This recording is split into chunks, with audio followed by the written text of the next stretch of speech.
Hello, and welcome to US History Elections, where today I'm going to be continuing a small series looking at the possible vice presidential candidates for the Democrats and how the election might play out, uh, judging from the date that I'm recording this at. How it might play out if a certain candidate is selected and which states that might influence more to the Democrats or influence less, and, in turn, influence more Republican voters. And last week, I made a video on Stacey Abrams and what would happen if she was the vice presidential pick. And today I'm going to be looking at Elizabeth Warren. She's, probably the third largest candidate back when the Democratic nomination was still up for grabs. Is held by Joe Biden, almost certainly now. However, the vice presidential candidate is going to be a woman, a promise made by Biden himself. And Elizabeth Warren has always been a possible candidate for that spot, as she's not been too radical with the things. She's moderated some of her calls. Not as radical as someone like Bernie Sanders or Ocasio Cortez, but not as moderate as someone like Pete Buttigieg or Amy Klobuchar. A little background on Elizabeth Warren. She's a senator from Massachusetts and has been for quite some time now. I think a period of 6 or 8 years. 8 years. She was previously part of the Obama administration, and before that, she was a university professor. Now, as she was from Massachusetts, this would obviously, gain her some advantage in the northeastern states. And as you can see, I've already filled out all the safe states because I'm going to be making a series on this, and it'll just be a waste of time me going through the states that, the vice presidential candidate won't really have an effect on the outcome. So we're going to start off with likely Republican states, and this would include states such as Iowa, Texas, and for the most part, um, Georgia as well. I think these are likely Republican states. There's not, the huge voting bloc that, Elizabeth Warren could, entice to come out. The progressives. There's not many of them in these states. Of course, Texas, is trending towards the Democrats as well as Georgia. But for this upcoming 2020 election, I don't think the demographic change has been substantial enough. Maybe further down this decade, but especially with Elizabeth Warren, there's not going to be increased voter turnout from her presence as the VP pick for the Democrats. And now I'm going to be moving on to the likely Democratic states. These are still the ones you'd expect to go to, no matter who the vice presidential candidate is. And we're going to be going through Virginia, and I think New Hampshire is going to be one of these likely states, and that's because it was quite tight, less than 1% margin back in 2016, but New Hampshire borders her home state of Massachusetts, and she's quite popular in Massachusetts, but quite a divisive person. You know, instead of like most people have an opinion on her, so that would create a difference between positives and the negatives. But overwhelmingly, usually between 55 and 60%, she is positively approved in her home state of Massachusetts. And that would, move over to New Hampshire and the state of Maine at large. And then the rest of these states, have been trending democratically, especially Nevada and Colorado. Both went for Hillary Clinton, quite solidly back in 2016. And as well as Virginia and Minnesota, despite a slight blip back in 2016, there's no signs of that going to Republicans at large. So it's safe to say that these will all be likely seats, likely states for the Democrats. Now we're going to be moving over to lean Republican areas. This would probably be Nebraska's second district, Ohio. I think that's another lean one, and I think those are the only ones I can safely say are going to be lean.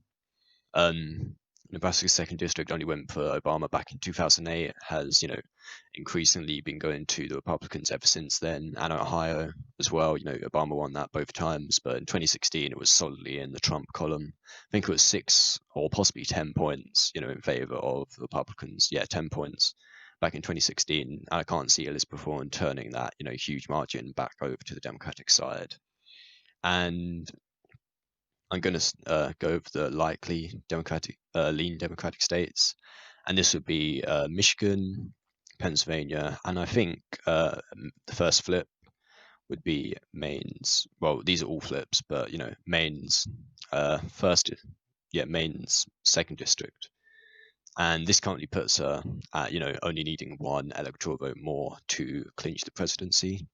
And these three flips would be, because they're all kind of blips, a huge change back from 2012, almost 20 points in favor of the Republicans.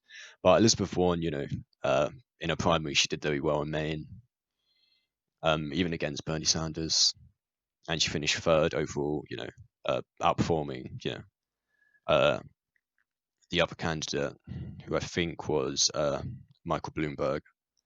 And, she had a solid showing in that state.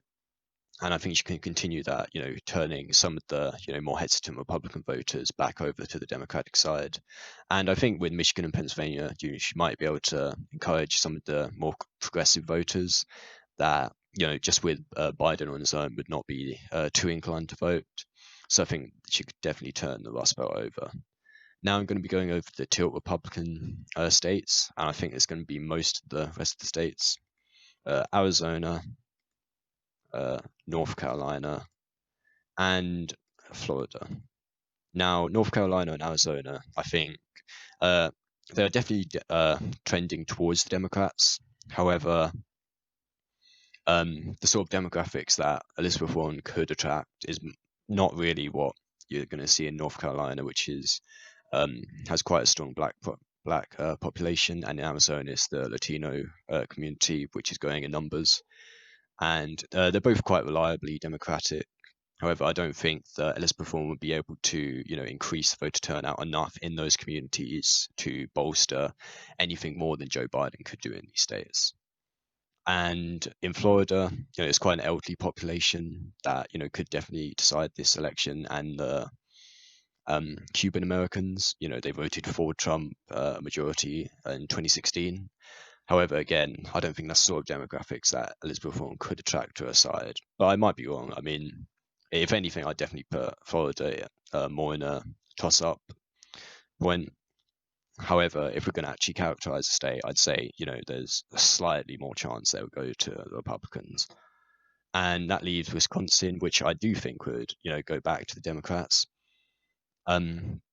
It was out of the three Rust Belt states that flipped to the GOP back in 2016. This was the one that flipped in the largest favor to the Republicans.